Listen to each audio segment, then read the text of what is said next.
जन आशीर्वाद यात्रा के दौरान अन्नपूर्णा देवी लगातार पहुंच रही हैं, लोगों के साथ मिल रही हैं और साथ ही आपको बताएं कि इस दौरान जब पहली बार वो रांची आए उस वक्त भी भव्य स्वागत उनका किया गया और साथ ही उन्होंने केंद्र सरकार को इसके लिए बहुत आभार भी जताया।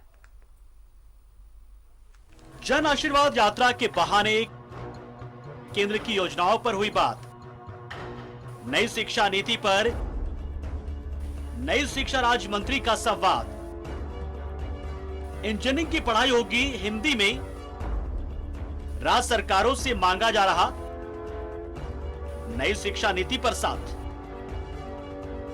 जन आशीर्वाद यात्रा के जरिए कोडरमा सांसद अन्नपूर्णा देवी ने जहां राज्य की जनता का आभार प्रकट किया, वहीं जाते जाते केंद्र की योजनाओं का सही तरीके से क्रियान्वयन न होने के लिए राज्य सरकारों को दोषी ठहरा गई, खास तौर पर नई शिक्षा नीति को लेकर, क्योंकि शिक्षा समवर्ती सूची का मामला है। ऐसे में नई शिक्षा नीति की सफलता पूरी तरह से राज्य सरकारों पर निर्भर करेगा। क्लास 6 से व्यावसायिक शिक्षा की ओर हम अपने बच्चों को स्कूली शिक्षा के साथ साथ व्यावसायिक शिक्षा में भी बच्चों को हम।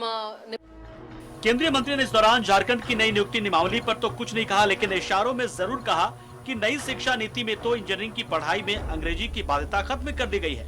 अब छात्र हिंदी के साथ 11 भारतीय भाषाओं में इंजीनियरिंग की पढ़ाई और परीक्षाएं दे पाएंगी। उन्होंने राज्य के लंबित केंद्रीय विश्वविद्यालयों पर काम शुरू करने की बात भी कही। तो बिल्कुल राज्य सरकार की उसमें जवाबदेही ज्यादा होती है, लेकिन एक समन्वय स्थापित करेंगे झारखंड के विकास के लिए, झारखंड के हित के लिए, झारखंड के लोगों के लिए। अन्नपूर्णा देवी अपनी जन आशीर्वाद यात्रा में उमड़ी कार्यकर्ताओं और समर्थकों की भीड़ से अभिभूत नजर आई ही। राज्य में सत्ता से बाहर हुई और 3 उपचुनाव हार चुकी बीजेपी को भी यात्रा के जरिए नई ऊर्जा मिली है। न्यूज़ 11 भारत के लिए धनबाद से अरुण बंडवाल की रिपोर्ट।